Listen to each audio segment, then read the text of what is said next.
guys, so today I'll be turning this wig into a glueless wig, right? You guys like the other one that I did, and I got this from a customer to work on, like bleach it and everything. So I just thought, okay, why not I film it? So we're going to do that, turn it into a glueless wig, bleach the knots, but I'm not going to show you guys the styling.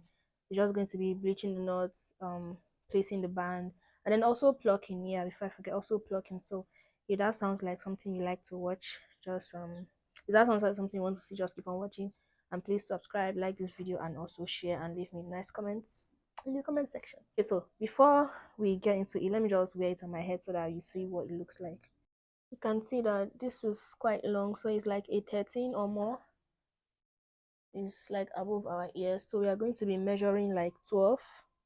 That's like the normal ear to ear distance. So we'll be measuring to cut out, place our band properly. Just keep on watching and see what I come up with. So for our bleaching, we have our developer. This is the 12% developer, and then a bleach powder and a mixing bowl. So I'm just going to pour the bleach powder. I don't usually measure. I just like use my eyes to, um check what's going to be okay, and then I put in my developer. So now when you mix it, you want to make sure that your product is not too runny, because when it's runny it's going to like seep through the lace and then it's going to bleach the hair. So right now it's runny, and I just added some more powder, and you can see that it's very thick now, and then I'll add a little bit of the developer to just make everything okay. So this was very okay for me. It wasn't like going to seep through and all of it. So yeah. So next thing is I just put the frontal on the canvas head like this so that it's easier for me to work with, and I just go in and start putting in the bleach. So you want to make sure that you're not heavy handed, like you're not pressing it, because you don't want your bleach to um touch your hair, right? It's just the lace we're trying to work with. So yeah, so you go light handed, and I usually start from the back because I notice that if I start from the front will get bleach faster than the back. I know that when your hair is over bleached, that's what's going to cause it to start shedding and all of it. So always make sure you start from the back. Okay, so yeah, this is it, what it's looking like after everything, and I'm just going to leave that for 10 minutes, no more than 10 minutes. You leave it for too long, it will over bleach and it will weaken the knots of your hair, and you really don't want that. So this was after like the 10 minutes, and I was even scared that I left it for too long, and I just went ahead to rinse it out without shampoo or anything. I just wanted to show you guys what it's looking like, and you can see that this side was a bit um yeah, that's so after this, I went back to wash it with my purple shampoo, and then I conditioned the I just applied the hair treatment stuff, right? And yeah, you can see how inside is looking. Everything is well done, not too much, and you get it was just perfect. So yeah, next part is the plucking part.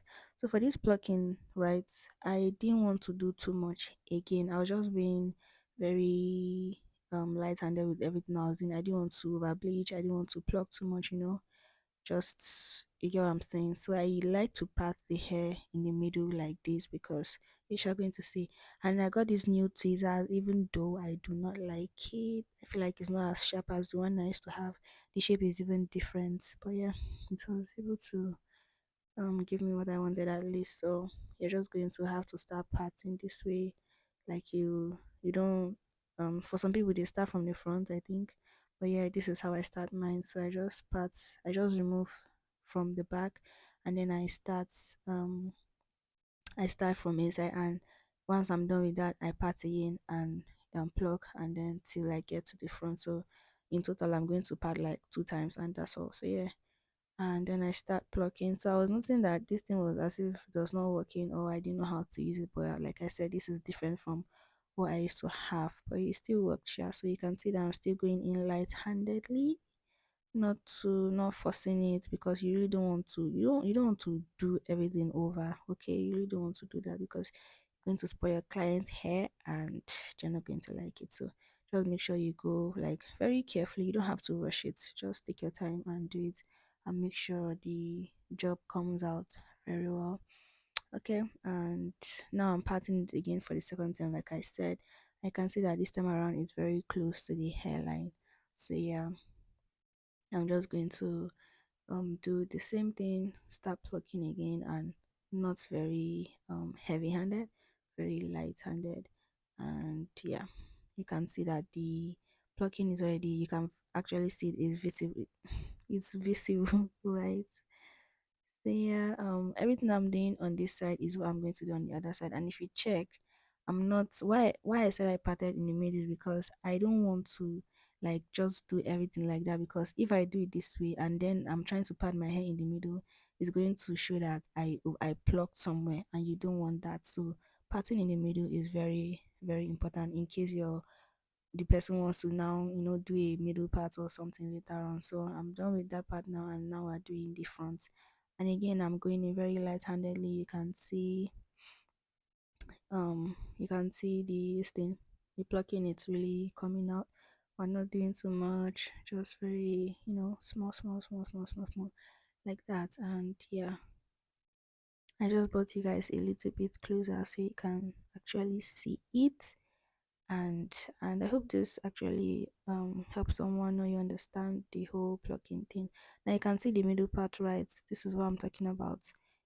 If I didn't do this middle part, I've just gone ahead to pluck anyhow, and then when I come to parts, I'm not going to have like a perfect pattern and all of it. So yeah, this is the part I've done, right? And this is the part I've not done, even though I didn't do much, but you can see that there's a difference. Okay. Okay. So yeah, I just wanted here to just finish everything, sha, because the whole purpose of this video is for you guys to see, and you can see that our hairline is looking very very much natural, not overdone, not too artificial and everything. So the next thing is, which I know some of you will be waiting for, is the glueless making parts. So this is the band the cap came with, and we're just going to lose that because we don't want that there. And I'm still going to use the band. The customer didn't ask for an adjustable elastic band. If not, I'd have put that for her. But so yeah, I'm just putting this one back. And if you watch the other glueless video, it's the same thing. So you're going to measure your frontal, right? And they always come bigger than 12 inches. It's almost 14 to 13 and a half.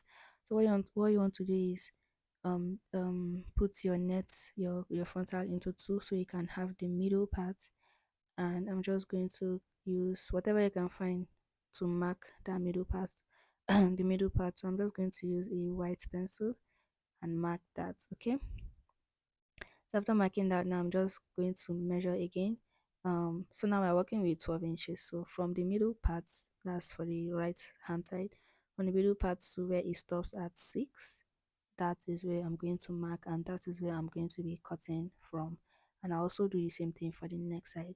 And the way this wig was wigged, like they didn't leave out that, when you're making a frontal wig, and I've said this before, you leave out like 1 inch or 1.5 inch, right, just for the ear part. But this one was way less than that, and I don't know why they did that, but yeah, this one was less than that. If you look where, you can see that the ear part is not up to, it's not even up to one. I'm not sure. I didn't measure, but I'm not sure it's up to one.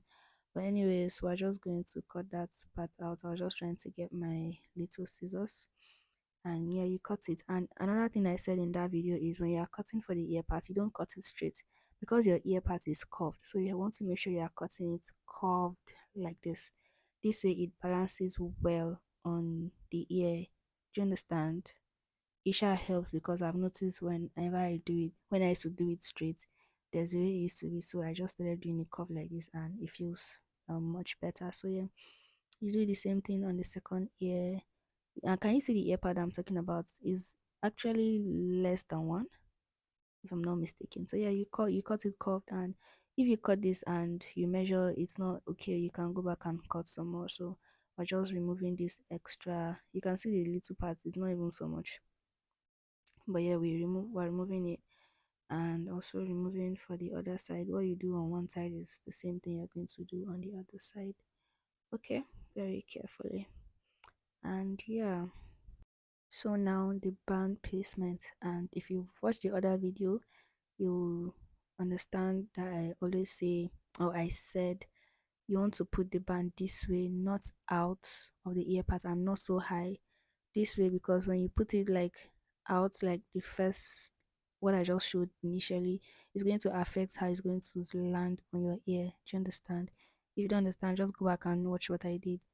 It's not where the band is staying now, is where like I cut out from. So it's actually going to be behind the ear, because where you cut out is going to be behind your ear when you wear it, right? So your band should be behind your ear. And I think the measurement for this band was what, I think 8.5 or 9. So you can see that I'm also going to do the same thing for the other right hand side. It shouldn't be out, it shouldn't pass that place. Okay, look at where I'm putting it. It should not pass there. And you can see that putting them side by side, they look alike. Like the how they are facing, they look alike. So yeah, the same thing, you put it this way and then you sew it. I was going to do it with my machine, but there was no light and I needed to get this done with. So yeah, I'm using my needle. But if you don't have a machine, you can always use your needle. Or if you have a machine and you can use it, you can always use your needle to sew. Nothing bad about it. So I just wait for you guys to see our ear part is very much out. And then please excuse how I look. It was in the morning and I had not had my bath. Anyways, this other side was a bit up, so I was going to go back and cut it, which I did. I didn't show that, but I did. So and then the next is cutting the lace. Some of you will still come and ask me, oh, you didn't show how you cut the lace, but yeah, this is how you cut the lace. I just used the same scissors, very small scissors, and you just cut in like a zigzag manner. Don't cut too much, just cut from where your hairline starts. So yeah, and this is the final look of the wig. I love it so much. So what I did is I used my powder to tint the lace, right? You can use your what's that called? That tint that stuff they use to tint. I've forgotten what the name is, and I just brought out the sides like this. And I saw a comment on my previous Glueless video, like the person was like, oh, she didn't get how she tried it and it still didn't work. So I really hope that this video gives you a clearer, explanation of the whole thing. And I also went ahead to wear it for you guys so that you can see what it's looking like on my head. A lace tint would have been perfect to just, sorry, hey, wow, I meant a melting spray, you guys. But anyways, thank you for watching.